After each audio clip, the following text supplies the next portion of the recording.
بسم اللہ اولہ و آخرہ۔ پچھلی نشست میں جو گفتگو چل رہی تھی وہ فہم قرآن کے ضمن میں کچھ بنیادی اصول کہ جنہیں اگر پیش نظر رکھا جائے تو سہولت ہو جائے قرآن کے سمجھنے میں۔ 5 چیزیں بیان ہو چکی تھیں۔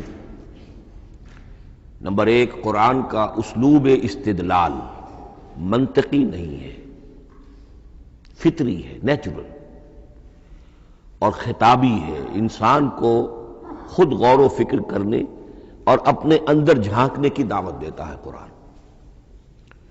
ثانیاً، قرآن مجید کی آیات میں تقسیم ہے محکمات اور متشابہات، اور سورہ آل عمران میں جہاں اس کا ذکر ہے فرما دیا گیا ہے کہ اہل ایمان کا شیوہ یہ ہونا چاہیے کہ وہ محکمات پر اپنی توجہ کو مرکوز رکھیں اور متشابہات کے بارے میں اجمالی طور پر یقین رکھیں کہ اللہ کی طرف سے ہے، یقیناً حق ہے، چاہے وہ ہماری سمجھ میں آئی ہے یا نہیں آئی۔ لیکن اس میں جو ایک براڈ تقسیم ہے وہ یہ کہ آیات الاحکام سب کی سب محکمات ہیں مستقل، اور عالم غیب، عالم آخرہ، عالم برزخ، عالم ارواح، عالم ملائکہ، اس کے تمام امور مستقل طور پر متشابہات میں سے۔ البتہ ایک تیسری کیٹیگری ہے کہ جو سائنٹیفک فینومینا کے ضمن میں ہو سکتا ہے کہ ایک شے آج متشابہات میں ہو، کل وہ محکمات میں داخل ہو جائے، جبکہ انسانی علم جو ہے وہاں تک پہنچ جائے اور اس کا ادراک کر سکے۔ نمبر 3، تفسیر زیادہ تر لفظی طور پر اور نحو اور صرف سے بحث کرتی ہے، تعویل کا مقصد ہے اصل مدلول تک پہنچنے کی کوشش کرنا۔ نمبر 4، تعویل میں عام اور خاص کانٹیکسٹ میں، زمان و مکان کے خاص کانٹیکسٹ میں جب قرآن نازل ہوا تو کسی آیت کا کیا اصل مفہوم تھا جو سمجھا گیا، اس میں شان نزول کی روایات کو بھی اہمیت حاصل ہوگی۔ لیکن چونکہ قرآن مجید صرف اس دور کے لیے یا اس علاقے کے لوگوں کے لیے ہدایت نامہ بن کر نہیں آیا تھا، بلکہ پوری نوع انسانی کے لیے تابد الآباد، لہذا اسی میں وہ مضمر ہے، اس میں وہ ہدایت مضمر ہے کہ تعویل عام کر کے آیت کے الفاظ، ان کا در و بست اور آیت کا سیاق و سباق اس کے حوالے سے، اور القرآن یفسر بعضہ بعضا کے حوالے سے یقیناً جو ہے اس میں ابدی ہدایت جو مضمر ہے وہ بھی حاصل کی جا سکتی ہے۔ نمبر 5، تذکر اور تدبر کا فرق، یہ دونوں الفاظ قرآن کے ہیں۔ تذکر کے لیے 4 مرتبہ اللہ نے سورہ قمر میں چیلنجنگ انداز میں فرمایا ہے وَلَقَدْ يَسَّرْنَا الْقُرْآنَ لِلذِّكْرِ فَهَلْ مِن مُّدَّكِرٍ، ہم نے قرآن کو ذکر کے لیے، تذکر کے لیے، ہدایت اخذ کرنے کے لیے، بنیادی نصیحت حاصل کرنے کے لیے نہایت آسان بنایا ہے۔ تو ہے کوئی جو اس سے تذکر کرنا چاہے؟ اس تذکر بالقرآن کے لیے صرف یہ کافی ہے کہ انسان عربی زبان سے اتنا واقف ہو کہ اس کا ایک براہ راست مفہوم سمجھتا چلا جائے، اور دوسری شرط لازم ہے نیت کی درستی، طلب ہدایت پیش نظر ہو، اپنے علم کی دھوس جمانا جو ہے وہ مقصود نہ ہو، تو قرآن مجید سے تذکر حاصل ہو جائے۔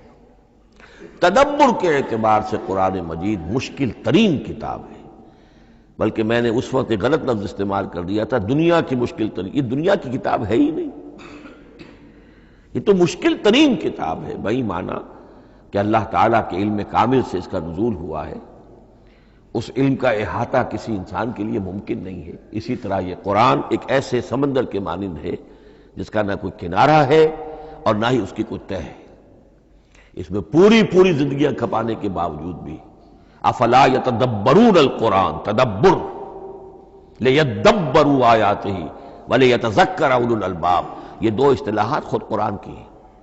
میرا جو کتابچہ ہے مسلمانوں پر قرآن مجید کے حقوق، اس میں میں نے ان پر تفصیل سے بحث کی۔ نمبر 6، 2 اعتبارات سے قرآن مجید پر غور کرنے والے کا ایٹیچیوڈ ایک دوسرے سے بالکل متضاد ہوگا۔ احکام کے حوالے سے ایک طالب علم کا رخ پیچھے کی طرف ہونا چاہیے، اسلاف نے کیا سمجھا، ان سے پہلوں نے کیا سمجھا، ان سے پہلوں نے کیا سمجھا، صحابہ نے کیا سمجھا، یہاں تک کہ اپنے آپ کو محمد الرسول اللہ کے قدموں میں پہنچا دیجیے۔ دین کا عملی پہلو، حلال اور حرام، جائز و ناجائز، یہ چیزیں آپ کو، یہ نہیں کہ آپ کو نئے زمانے کی وہ جو بھی ریسرچ ہو اس کے حوالے سے اور نئے زمانے کے سائنسی جو حقائق ہیں ان کے حوالے سے بات کریں۔ دوڑ پیچھے کی طرف اے گردش ایام تو، پیچھے سے پیچھے، پیچھے سے پیچھے، یہاں تک کہ مصطفیٰ برسا خیش را کے دی ہم اوست اگر بہو نہ رسیدی تمام مولا پیچھے۔ لیکن حکمت، سائنس اس کے حوالے سے آگے بڑھی ہے، آگے سے آگے بڑھی ہے۔ وہ تو میں عرض کر چکا ہوں کہ وہ جو فینومینا قرآن مجید میں سائنٹیفک مذکور ہیں ان کی اصل حقیقت جو ہے وہ ہمارے اگر اسلاف کو سمجھ میں نہیں آ سکی تو بات سمجھ میں آتی ہے۔ ابھی اس علم کی سطح ہی اتنی کمزور تھی، اتنی نیچی تھی کہ ان کی اس کا ادراک ممکن نہیں تھا۔ اس میں آگے بڑھیے تو اس میں بالکل متضاد ہو گیا کہ ایک میں زمانے کا ساتھ دینے کی بجائے زمانے سے بھی آگے چلو، اور ایک میں پیچھے پیچھے پیچھے پیچھے، یہاں تک کہ محمد الرسول اللہ والذین معہ، محمد الرسول اللہ والذین معہ، ان کے قدموں تک اپنے آپ کو پہنچا دو۔ آخری شے فہم قرآن کے ضمن میں، لیکن یہ last but not the least کے مصداق ہے۔ یہ بات بہت صراحت کے ساتھ مولانا مودودی نے لکھی ہے تفہیم القرآن کے مقدمے میں، اور بہت اہم بات ہے، بہت اہم بات۔ اور وہ یہ ہے کہ قرآن مجید ایک ایسی کتاب نہیں ہے جسے کوئی محقق اور ریسرچ اسکالر اپنی لائبریری میں بیٹھ کر اور ریفرنس بک سامنے رکھ کر ادھر سے ادھر اور سمجھ لے۔ اس کے سمجھنے کی شرط لازم یہ ہے کہ جو یہ راستہ دکھاتا ہے اس پر چلنا شروع کرے۔ ایک ایک قدم کے بعد قرآنی حقائق مزید منکشف ہوں گے، اور مزید منکشف ہوں گے، اور مزید منکشف ہوں گے۔ جب تک قرآن مجید کے بتائے ہوئے راستے پر آدمی چلے گا نہیں، قرآن کی اصل حقیقت اس پر کبھی منکشف نہیں ہوگی۔ چاہے تفسیر لکھ دے، وہ تو لفظوں کی بحث ہے، صرف اور نحو ہے یا روایات ہیں، وہ جمع کر دیجئے۔ لیکن یہ کہ قرآن مجید کا صحیح فہم عمل کے بغیر ممکن نہیں۔ جیسے قرآن مجید میں آتا زادتہم ایمانا، ایمان بڑھتا ہے، عمل کے ذریعے سے ایمان بڑھتا ہے۔ میں اس میں ایک شے کا اضافہ کر رہا ہوں۔ میرے نزدیک قرآن مجید مینول آف ریولیوشن ہے۔ محمد عربی صلی اللہ علیہ وسلم نے ایک عظیم انقلاب برپا کیا دنیا میں، اور ایک انقلابی جد و جہد کی ہے۔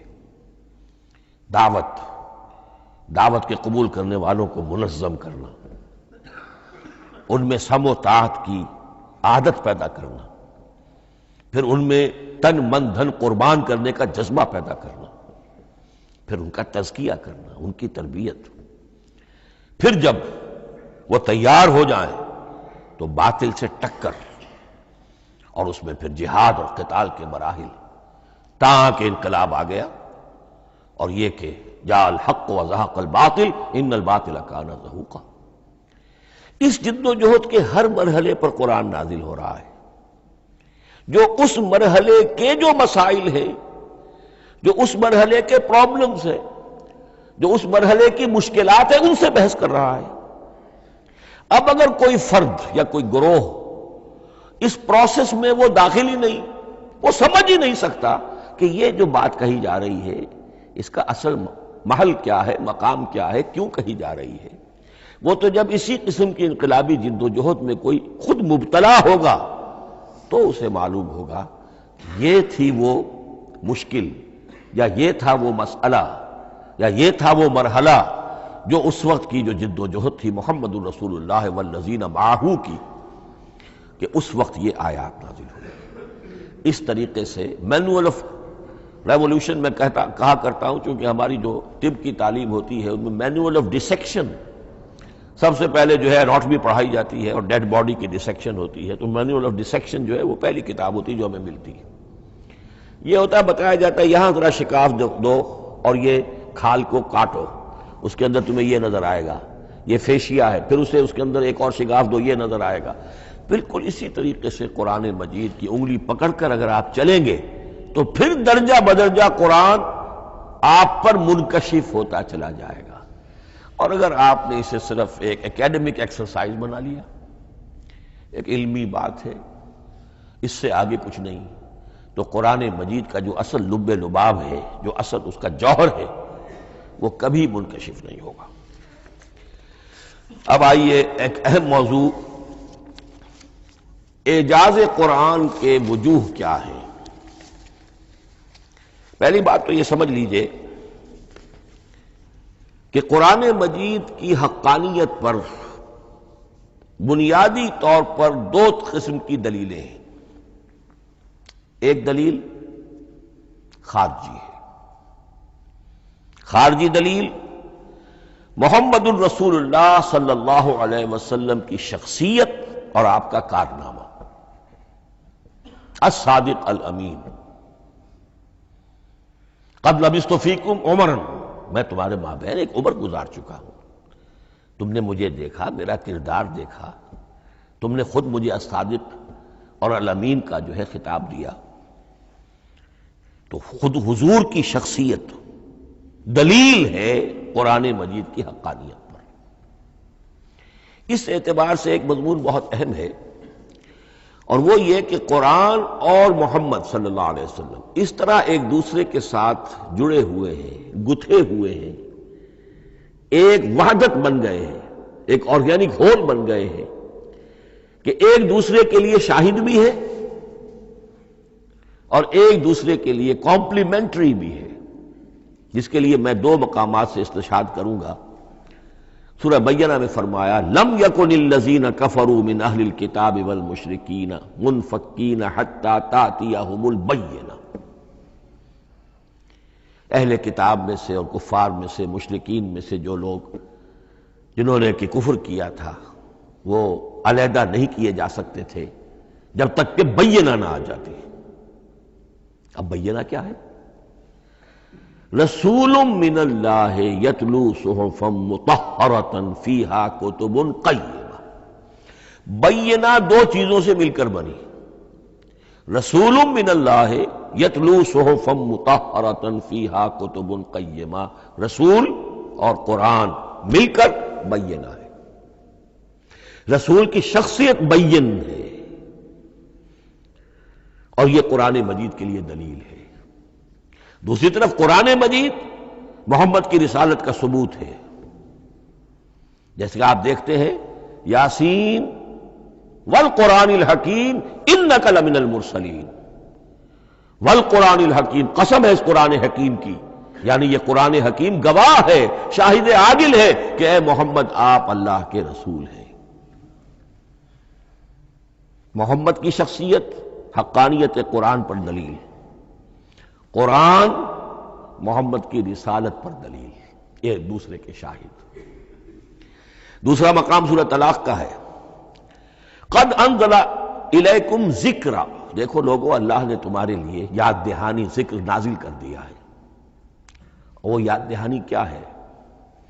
رسولا یتلو علیکم آیات اللہ مبینات، اللہ کا ایک رسول پڑھ کر سنا رہا ہے اللہ کی آیات بینات، یہ دونوں چیزیں مل کر بینہ بنا، دونوں چیزیں مل کر ذکرا بنا۔ اس حوالے سے یہ دونوں چیزیں ایک دوسرے کے ساتھ یوں سمجھیے کہ اس طریقے سے گتھی ہوئی ہیں، دونوں حقیقتیں اس طرح جمع ہیں کہ ایک دوسرے سے جدا نہیں کی جا سکتی۔ اگلی بات یہ سمجھیے کہ قرآن مجید محمد الرسول اللہ کا اصل معجزہ، بلکہ اس سے آگے بڑھ کر ایک لفظ استعمال کروں گا، واحد معجزہ ہے۔ آپ شاید حیران ہو کہ اور بھی تو معجزات بیان ہوتے ہیں حضور کے، لیکن میری بات سمجھیے، غور کیجئے، ان واقعات سے مجھے انکار نہیں ہے، لیکن جو بات میں کہنا چاہتا ہوں اس کو اچھی طرح سمجھیے۔ معجزہ کہتے کسے ہیں؟ معجزہ عاجز کر دینے والی شے. اس معجزے میں دو چیزیں ہونی لازم ہیں: دعویٰ اور تحدی، چیلنج. جب کہ کوئی خرق عادت کوئی شے پیدا ہو جائے، خرق عادت اسے کہتے ہیں کہ فزیکل لا ایک ہے، پانی، واٹر کیپس اٹس سرفیس، حضرت موسیٰ کا عصا اس پر لگا اور سمندر پھٹ گیا. خرق عادت ہے، یعنی جو عادی قانون ہے، عام طور پر جو قوانین طبعیہ ہیں ان کا پھٹ جانا، ختم ہو جانا، ٹوٹ جانا، اور کسی حقیقت کا اس میں سے ظاہر ہو جانا جو ان فزیکل لاز کے خلاف. آگ کے بارے میں قانون کیا ہے؟ وہ جلاتی ہے، لیکن یہ کہ یہ معجزہ ہے، یہ خرق عادت ہے کہ حضرت ابراہیم آگ میں ڈالے گئے، اس نے نہیں جلایا. یا نارو کونی بردن و سلام علی ابراہیم. تو خرق عادت کو اب دو قسموں میں آپ سمجھیے. ایک خرق عادت وہ ہے جو دعوے کے ساتھ پیش کیا جائے اپنی صداقت، اپنی رسالت کی حقانیت اور صداقت کے ثبوت کے طور پر، اور اس میں چیلنج کیا جائے کہ آؤ مقابلہ کر لو. وہ اس رسول کا اصل معجزہ ہوتا ہے. ایک خرق عادت وہ ہے جو اللہ تعالیٰ اپنے نیک بندوں کی بزرگی کو ظاہر کرنے کے لیے، غیر انبیاء کے لیے بھی کرامات جنہیں ہم کہتے ہیں ہو جاتی ہے. بہت سے صحابہ سے وہ کرامات ثابت ہیں. حضرت عمر رضی اللہ تعالی عنہ کو شام کا میدان جنگ دکھا دیا گیا، یا ساریۃ الی الجبل کے الفاظ آپ نے فرمائے. ابھی تو ٹیلی ویژن کہیں نہیں تھا، ابھی یہ سارے وسائل و ذرائع موجود نہیں تھے. یہ خرق عادت ہے. غیر نبی کے لیے اسے ہم کہیں گے کہ یہ کرامات ہے. نبی کے لیے لفظ معجزہ اختیار کر لیا جاتا ہے، لیکن معجزہ اس کو نہیں کہنا چاہیے. اصل میں یہ بھی نبی کے لیے کرامات کے درجے کی شے ہے جو اس سے بلند ہے. معجزہ وہ ہے جسے کوئی نبی دلیل کے طور پر پیش کرے اور اس پر چیلنج کرے کہ آؤ اور مقابلہ کرو. مثلا حضرت موسیٰ علیہ السلام کو دو معجزے دیے گئے، اور اس میں سے جو سانپ بن جانا تھا لاٹھی کا، وہ معجزہ ہے جس پر چیلنج بھی آیا اور ساحروں سے مقابلہ بھی کیا، اور ساحر شکست کھا گئے، عاجز آ گئے. القی السحرۃ ساجدین، وہ سارے جادوگر جو ہے فوری طور پر بے اختیار سجدے میں گر گئے. آمنا برب موسیٰ و ہارون، ہم ایمان لے آئے موسیٰ اور ہارون کے رب پر. یہ معجزہ ہے. اس معنی میں محمد الرسول اللہ صلی اللہ علیہ وسلم کا معجزہ صرف قرآن حکیم. قرآن مجید میں آپ سورہ انعام میں بھی دیکھیں گے بہت ہی شدت کے ساتھ، سورہ بنی اسرائیل میں دیکھیں گے بڑی تفصیل کے ساتھ معجزے طلب کیے گئے. آپ اس مکے کی سرزمین میں ابھی ہمارے دیکھتے ہی دیکھتے چشمہ نکال دیجئے، ہم مان لیں گے آپ اللہ کے رسول ہیں. آپ ہماری نگاہوں کے سامنے آسمان پر چڑھ کر دکھائیے، پھر وہاں سے کتاب لے کر اتریے، پھر ہم سمجھ لیں گے آپ اللہ کے رسول ہیں. آپ کے لیے چشم زدن میں کوئی محل سونے کا چاندی کا تیار ہو جائے، مان لیں گے آپ کو اللہ کے رسول ہیں. آپ اس بے آب و گیا وادی میں فوراً ایک باغ جو ہے اپنے لیے بنا کے دکھا دیں، مان لیں گے کہ آپ اللہ کے رسول ہیں. ایسے تمام مطالبات پر اللہ تعالیٰ کی طرف سے کوڑا جواب ملا، اللہ اس قسم کی کوئی شے نہیں دکھائے گا. بلکہ سورہ انعام جب ہم پڑھیں گے وہاں تو بہت ہی واقعہ یہ ہے کہ اس کو پڑھ کر رقت طاری ہوتی ہے کہ ایک موقع پر ایسا محسوس ہوتا ہے کہ حضور صلی اللہ علیہ وسلم کی طبیعت مبارکہ میں یہ خیال پیدا ہو گیا کہ اللہ کو ایسی شے ان کو دکھائی دی جائے تاکہ چپ تو ہو جائے. نہ بھی مانیں گے چپ تو ہوں گے، ورنہ تو عوام کے سامنے ان کی دلیل مجھ پر قائم ہو رہی ہے کہ بھائی یہ رسالت کے مدعی ہے. ہم کہتے ہیں معجزہ دکھاؤ، معجزہ نہیں دکھاتے، تو پوزیشن میری جو ہے کمزور ہو رہی ہے. وہاں جس انداز میں اللہ نے کہا ہے، ہرگز نہیں. اے نبی اگر آپ کے اختیار میں ہے تو کہیں آسمان پر سیڑھی لگا لیجئے یا زمین میں سرنگ لگا کے کوئی معجزہ لا سکتے ہو تو لے آئیے، ہم نہیں دکھائیں گے. رقت طاری ہوتی ہے. تو حضور کا معجزہ اس معنی میں صرف ایک ہے اور وہ قرآن ہے. اچھا، اس کے لیے کیسے کیسے چیلنج کیے گئے؟ ام یقولون تقولہ بل لا یؤمنون فلیاتوا بحدیث مثلہ ان کانوا صادقین. سورۃ الطور. کیا ان لوگوں کا کہنا یہ ہے کہ یہ کلام خود محمد نے موضوع کر لیا ہے صلی اللہ علیہ وسلم؟ تو اگر ایسی بات ہے تو وہ بھی ایسا ہی کلام پیش کر دیں. اس تحدی، اس چیلنج کو کوئی قبول نہیں کر سکا. کم سے کم اس شرافت کا اقرار کرنا پڑتا ہے کہ اس وقت کی عرب قوم میں یہ شرافت تھی کہ کسی نے اٹمپٹ بھی نہیں کی. ورنہ کوئی شخص الٹی سیدھی عبارت لکھ کر لے آتا اور کھڑا ہو کر کہہ دیتا کہ ٹھیک میں کہتا ہوں یہ ہے، یہ قرآن کی طرح کا کلام ہے. نہیں، کسی نے نہیں کیا. تاریخ یہ بتاتی ہے کہ اس تحدی کا کوئی کسی نے قبول نہیں کیا. اسی طرح فرمایا سورہ بنی اسرائیل میں قُلْ لَئِنِ اجْتَمَعَتِ الْإِنسُ وَالْجِنُّ عَلَىٰ أَن يَأْتُوا بِمِثْلِ هَٰذَا الْقُرْآنِ لَا يَأْتُونَ بِمِثْلِهِ وَلَوْ كَانَ بَعْضُهُمْ لِبَعْضٍ ظَهِيرًا. چیلنج ہے، اے نبی کہہ دیجئے اگر تمام انسان، تمام جن مل کر بھی چاہیں کہ ایسی کوئی کتاب وہ مرتب کر لے، نہیں کر سکیں گے، چاہے وہ سب کے سب ایک دوسرے کی مدد کریں. ہے کہ نہیں چیلنج؟ اسی طریقے سے سورہ ہود میں فرمایا، اب اس کو کہتے ہیں برسبیل تنزل، پوری کتاب نہیں لا سکتے قرآن جیسی، چلو تو 10 صورتیں ہی لے آؤ. قُلْ فَاتُوا بِعَشْرِ سُوَرٍ مِثْلَهُ مُفْتَرَيَاتٍ، اے کہیے اے نبی، سورہ ہود کی آیت نمبر 13 ہے، اس جیسی کوئی 10 صورتیں ہی لے آؤ. 114 نہ صحیح، 10 صحیح. یہ بھی نہیں ہوا تو برسبیل تنزل اور سورہ یونس میں فرمایا قُلْ فَاتُوا بِسُورَةٍ مِّن مِثْلِهِ، ایک سورت ہی لے آؤ. اور اسی کو سورہ بقرہ کے 30 رکوع میں دہرایا گیا، وَإِن كُنتُمْ فِي رَيْبٍ مِّمَّا نَزَّلْنَا عَلَىٰ عَبْدِنَا فَأْتُوا بِسُورَةٍ مِّن مِّثْلِهِ وَادْعُوا شُهَدَاءَكُم مِّن دُونِ اللَّهِ إِن كُنتُمْ صَادِقِينَ.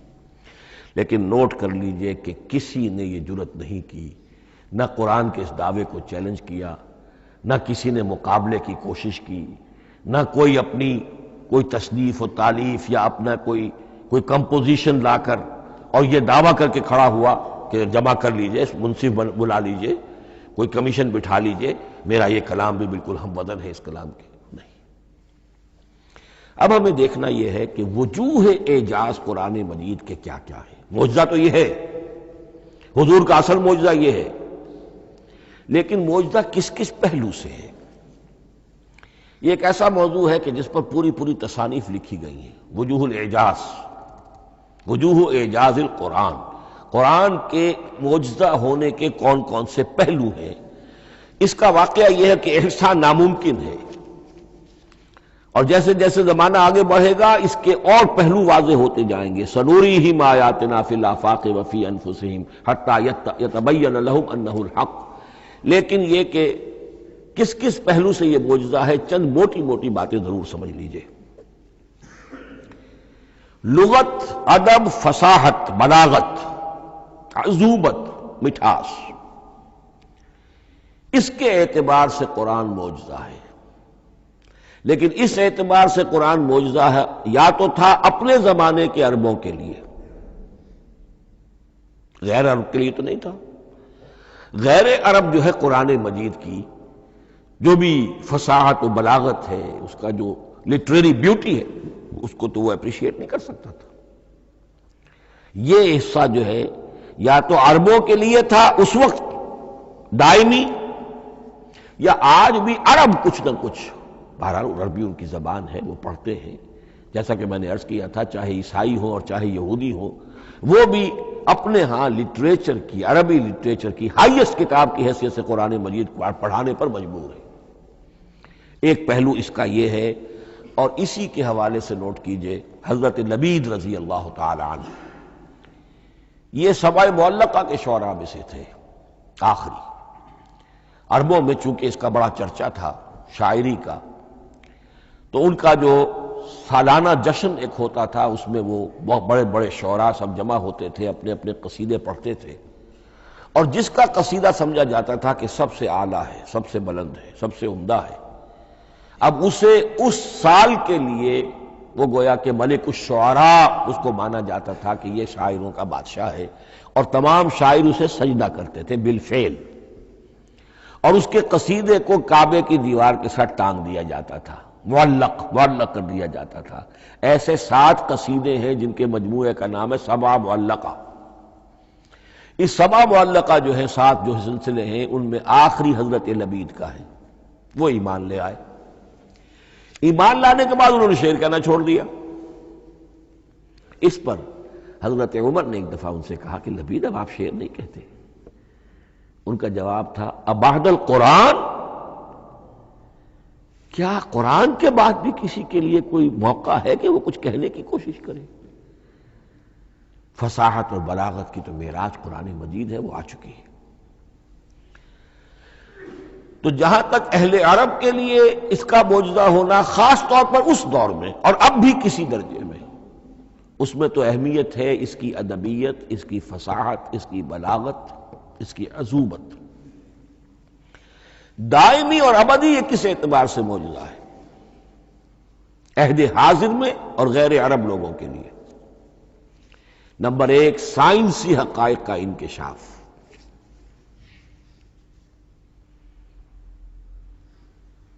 جس طریقے سے کہ یہ سائنسی حقائق منکشف ہوتے چلے جا رہے ہیں ابدی طور پر. میں ڈاکٹر مورس بکائی کا حوالہ دے چکا ہوں اور پروفیسر ڈاکٹر کیتھل مور کا حوالہ دے چکا ہوں، ان کو ذہن میں رکھیے. سنریہم آیاتنا فی الآفاق وفی انفسہم حتی یتبین لہم انہ الحق. نمبر دو، حضور کا وہ کارنامہ کہ آپ نے ایک عظیم انقلاب برپا کر کے دکھایا اور وہ نظام قائم کر کے دکھایا کہ جس سے بہتر، جس سے عادلانہ، جس سے زیادہ منصفانہ کوئی نظام دنیا میں نہ آج تک قائم ہوا ہے اور نہ اس کی کوئی دوسری نظیر پیش کی جا سکتی. یہ ہے سب سے بڑا معجزہ، اور معجزہ ہوا قرآن سے. اتر کر حرا سے سوئے قوم آیا اور ایک نسخہ کیمیا ساتھ لایا. یہ سارا معجزہ، جیسا کہ میں نے شروع میں عرض کیا ہے، محمد اور قرآن دونوں مل کر بینہ بھی ہے تو رسول من اللہ یتلو صحفا مطہرۃ فیہا کتب قیمہ، اور قد انزل الیکم ذکرا رسولا یتلو علیکم آیات اللہ المبینات. یہ معجزہ جو ہے جس کے حوالے سے دنیا میں بڑی بڑی شخصیات نے شہادت دی. ایم این رائے اس صدی کا ایک بہت بڑا انقلابی شخص، کمیونسٹ انٹرنیشنل کا رکن. اس صدی کی ابتدا میں جو شعلہ تھا، جو غلغلہ تھا، جو ولولہ تھا بولشوک ریولوشن کا، اور جو دنیا کے اندر ایک دھوم مچ گئی تھی، اس کو ذہن میں رکھیے. اور اس میں کمیونسٹ انٹرنیشنل کا رکن ایم این رائے 1920 میں اس نے لاہور میں ایک خطبہ دیا تھا، ہسٹوریکل رول آف اسلام.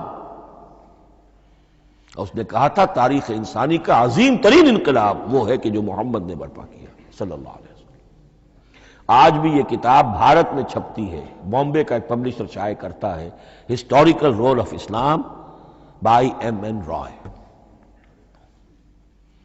پھر آگے چلیے، ایچ جی ویلز اگرچہ انتہائی رقیق حملے کرتا ہے حضور کی زندگی کے بعض پہلوؤں پر، جیسے رشدی نے کیے ہیں یا جیسے تسلیمہ نسرین ایک بنگالی خاتون نے کیے ہیں، اسی طرح کے حملے کیے اس نے بھی. اور یہ اس لیے بتا رہا ہوں کہ یہ اسٹیبلش ہو جائے کہ وہ دوست نہیں ہے، دشمن ہے.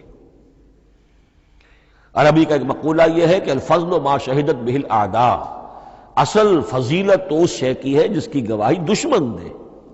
دوست تو تعریف کریں گے، قابل تعریف شے کی بھی تعریف کریں گے، بڑھ چڑھ کر کریں گے. یہ بھی ہو سکتا ہے کسی قابل مذمت شے کی بھی تعریف کر بیٹھے، دوست تو ہوئے. دشمن جو ہے وہ تو ظاہر بات ہے اسی بات کو مانے گا کہ جس میں کسی شک و شبہ کی گنجائش نہ ہو. اس لیے میں نے عرض کیا کہ دشمن ہے، رقیق حملے کرتا ہے.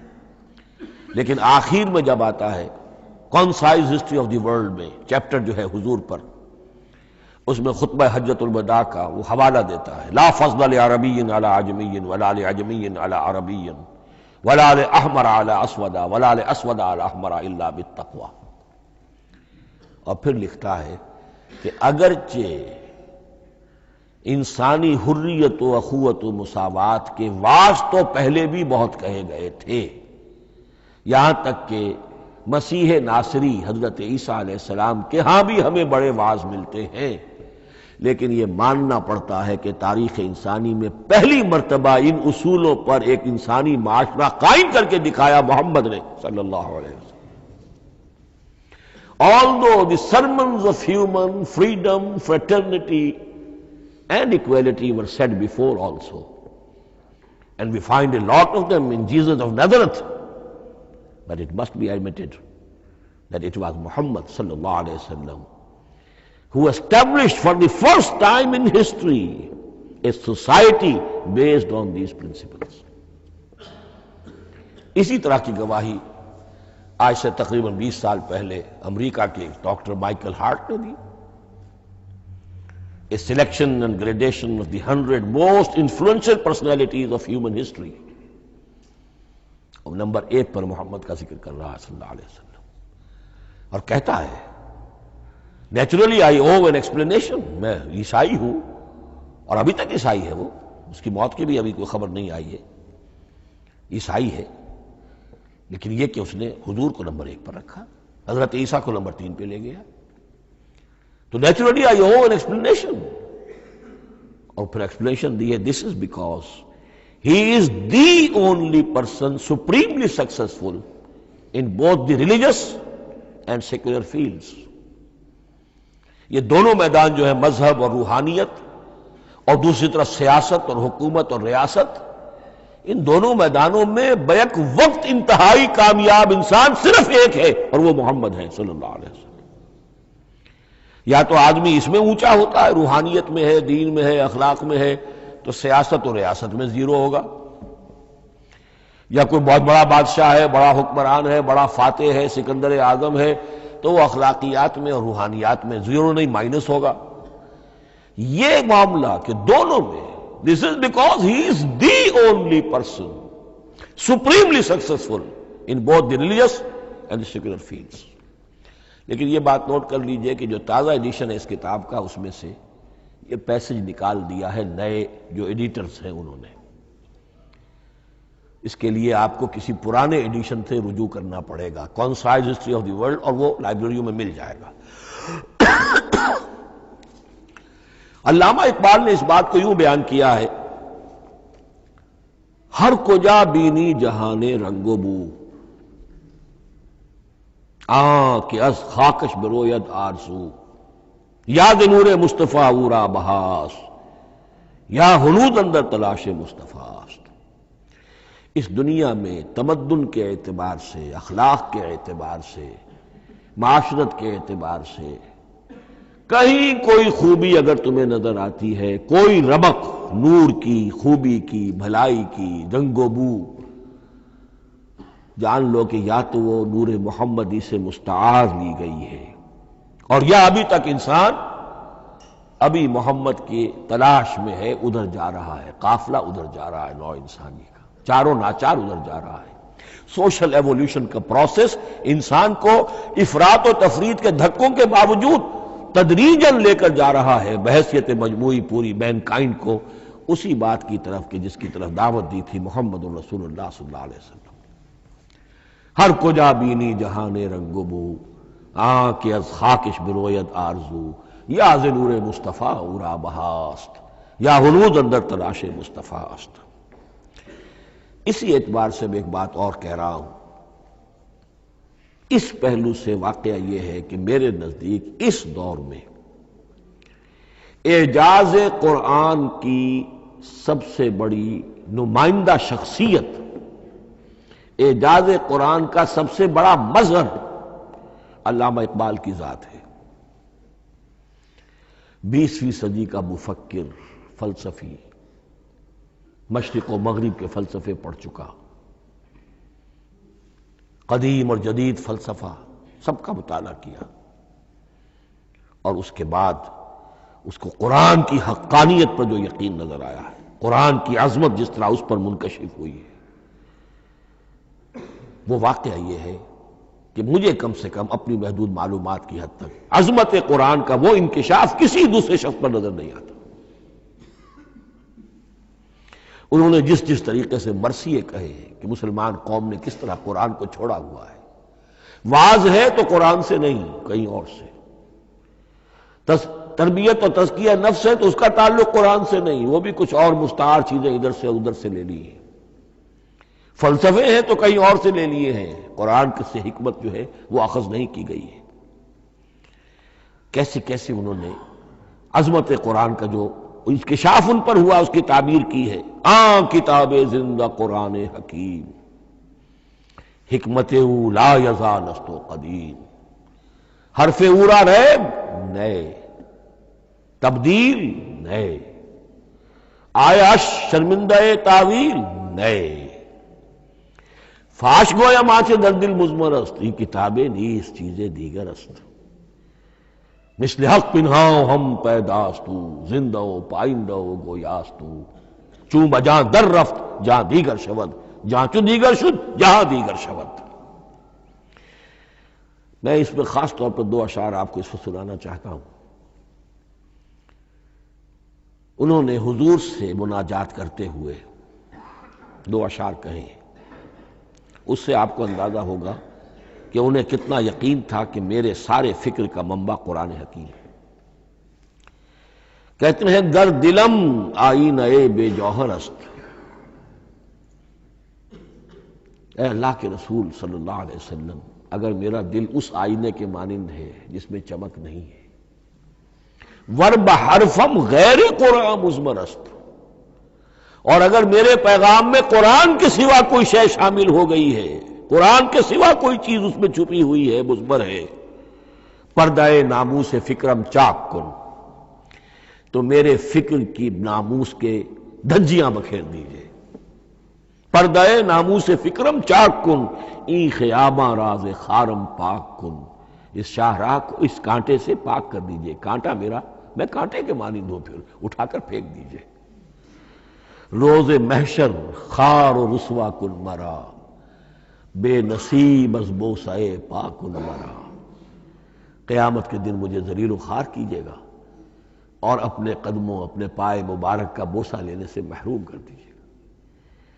یہ اتنی بڑی بد دعا جو اقبال اپنے آپ کو دے رہا ہے، تو کس قدر یقین اسے حاصل ہے کہ اس نے قرآن کی ترجمانی کی ہے۔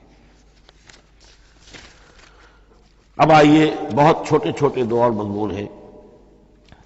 قرآن حبل اللہ ہے، اس کے کیا معنی ہے؟ حبل رسی کو کہتے ہیں، اللہ کی رسی، حبل من مسد، سورہ لہب میں یہ لفظ آیا ہے۔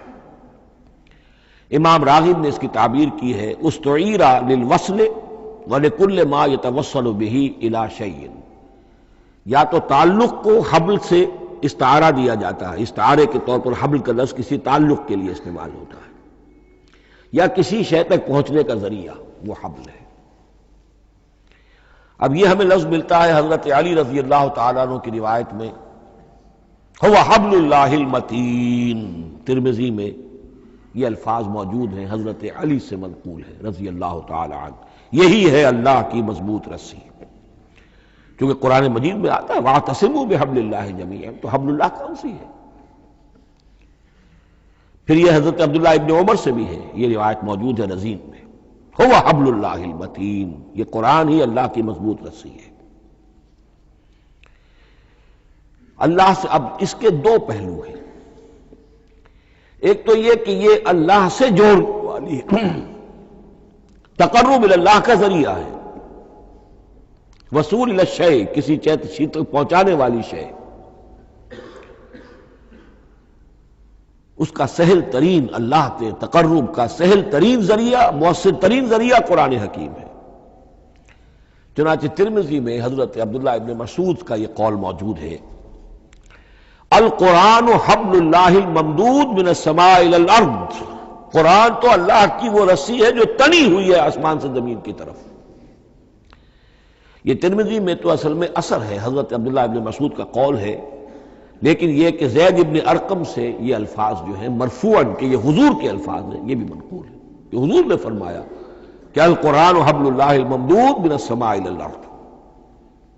اور ایک بڑی پیاری روایت ہے طبرانی کی معجم کبیر میں کہ ایک مرتبہ حضور اپنے حجرے سے برآمد ہوئے، مسجد نبوی کے ایک گوشے میں دیکھا کچھ صحابہ بیٹھے ہوئے قرآن سمجھ رہے ہیں، سمجھا رہے ہیں، پڑھ رہے ہیں، مذاکرہ قرآن۔ آپ کے چہرے پر بڑے بشاشت کے آثار ظاہر ہوئے، خوشی کے آثار۔ آپ چل کر تشریف لائے، پہلے ایک سوال کیا، الستم تشہدون، اللہ الہ الا اللہ وانی رسول اللہ وہذا القرآن جاء من عند اللہ۔ کیا آپ لوگ اس کے گواہ نہیں ہیں کہ اللہ کے سوا کوئی معبود نہیں اور میں اللہ کا رسول ہوں، اور یہ قرآن خاص اللہ کے پاس سے آیا ہے؟ صحابہ کا جواب کیا ہو سکتا تھا؟ بلا یا رسول اللہ، کیوں نہیں اللہ کے رسول، ہم گواہ ہیں، اللہ کے سوا کوئی معبود نہیں، آپ اللہ کے رسول ہیں اور قرآن خاص اللہ کے پاس سے آیا ہے۔ اب آپ نے فرمایا فاستبشروا، خوشیاں مناؤ، فإن هذا القرآن طرفه بأيديكم وطرفه بيد اللہ، اس لیے کہ یہ قرآن وہ شے ہے کہ اس کا ایک سرا تمہارے ہاتھ میں ہے، ایک سرا اللہ کے ہاتھ میں۔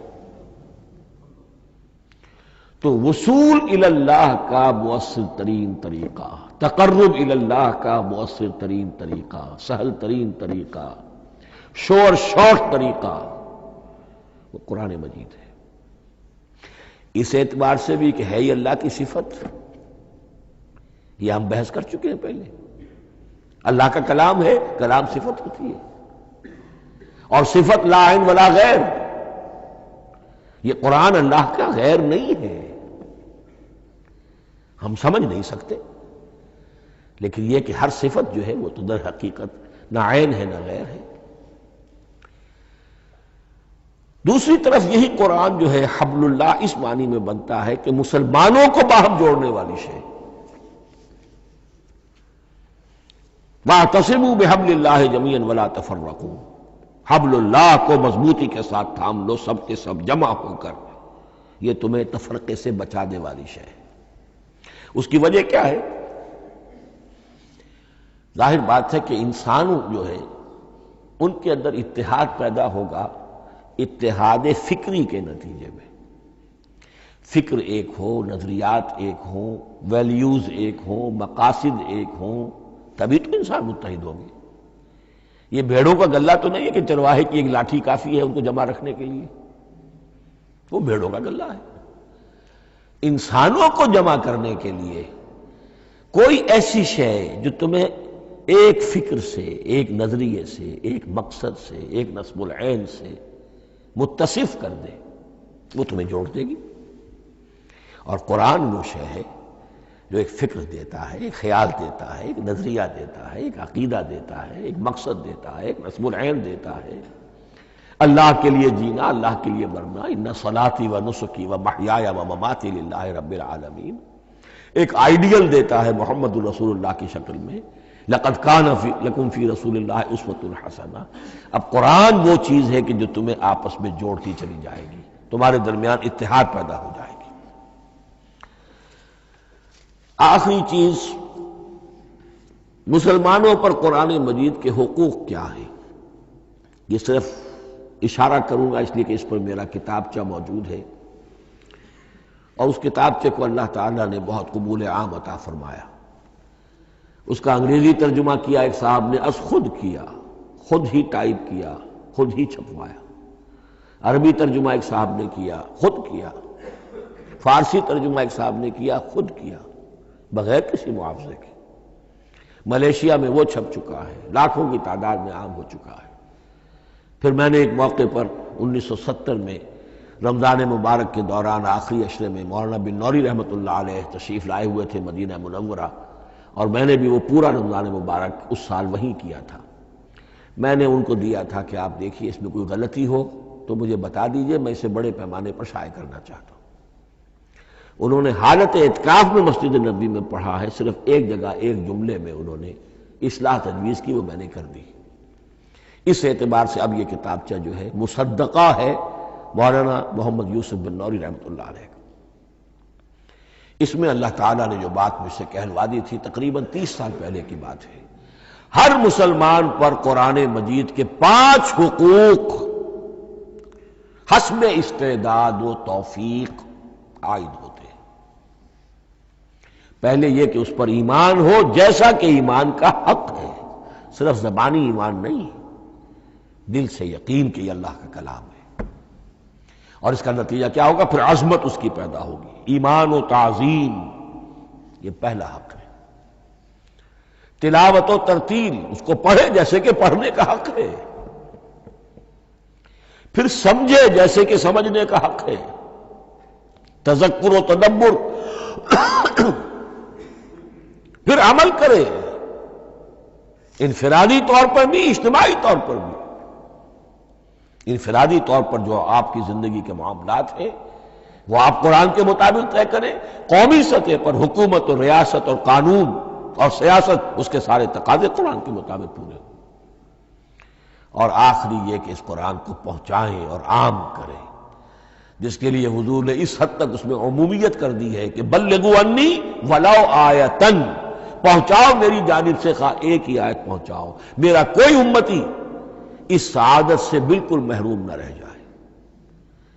اول تو خیرکم من تعلم القرآن وعلمہ، تم میں سے بہترین لوگ وہ ہیں جو اسی کے لیے اپنے آپ کو وقف کر دیں، قرآن پڑھیں اور پڑھائیں، سیکھیں اور سکھائیں، سمجھیں اور سمجھائیں۔ اس لیے کہ سمجھنے اور سمجھانے، سیکھنے اور سکھانے، پڑھنے اور پڑھانے کا بھی کوئی ایک لیول تو نہیں ہے، ایک عام لوگوں کی سطح ہے، ایک ان سے اوپر کی سطح ہے، ایک انٹلیکچوئلز کی سطح ہے، ایک جینیس لوگوں کی سطح ہے۔ ان تمام سطحوں پر قرآن کو سمجھانے کے لیے، پہنچانے کے لیے خود بھی تو اوپر اٹھنا پڑے گا، خود اسے سیکھنا پڑے گا، خود اس کی گہرائی میں غوطہ زنی کرنی پڑے گی، اور یہ ایک لائف لانگ پروسیس ہے، یہ کوئی پارٹ ٹائم جاب نہیں ہے، یہ کوئی صرف پیس ٹائم نہیں ہے، یہ کوئی ہابی نہیں ہے، ہمہ وقت ہمہ تن خیرکم من تعلم القرآن وعلمہ۔ اب آخری بات بتا رہا ہوں، اور وہ یہ ہے کہ قرآن مجید وحی باللفظ ہے،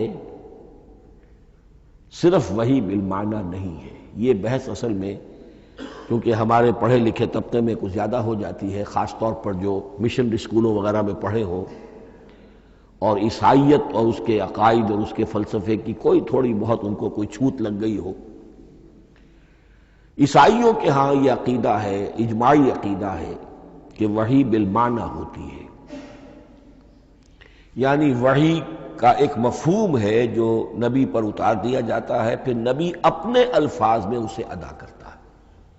لفظ اللہ کے نہیں ہوتے، لفظ نبی کے ہوتے ہیں، مفہوم اللہ کا ہوتا ہے۔